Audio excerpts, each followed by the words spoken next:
BJP chief Ramachandra Rao Jubilee Hills ఉప ఎన్నికల ప్రచారం నిర్వహించారు. జూబ్లీహిల్స్ బీజేపీ పార్టీ అభ్యర్థి లంకల దీపక్ రెడ్డిని గెలిపించాలని ఇంటింటికి వెళ్లి కోరారు. కాంగ్రెస్ బీఆర్ఎస్ చేసిన అవినీతి గురించి ప్రజలకు రామచంద్రరావు వివరించి దీపక్ రెడ్డిని భారీ మెజార్టీతో ఓట్లు వేసి గెలిపించాలని విజ్ఞప్తి చేశారు. బీజేపీకి అవకాశం ఇస్తే అన్ని విధాలుగా జూబ్లీహిల్స్ను అభివృద్ధి చేస్తామని ఆయన హామీ ఇచ్చారు.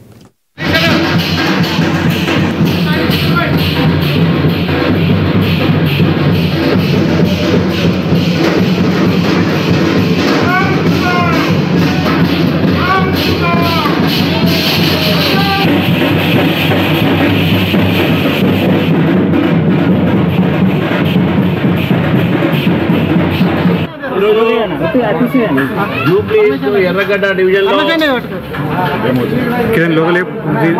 హేమావతి నగర్ లో మా క్యాండిడేట్ దీపక్ రెడ్డి గారి యొక్క పాదయాత్రలో ప్రచారం చేయడానికి నేను రావడం జరిగింది.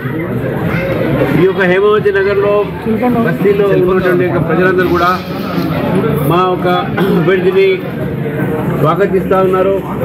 బీజేపీకి ఈసారి ఓటు వేస్తామని చెప్పేసి కూడా వారు ఓపెన్గానే చెప్తా ఉన్నారు. ఈ ప్రాంతంలో గత అనేక సంవత్సరాలుగా బీఆర్ఎస్ కానీ కాంగ్రెస్ కానీ ప్రాతినిధ్యం వహించిన రోడ్డు పరిస్థితి చూస్తే, లేకపోతే ఇక్కడ నీళ్లు వస్తే వాన పడితే కాళ్ళు కూడా పెట్టలేనటువంటి పరిస్థితి ఈ యొక్క ప్రాంతంలో ఉన్నది.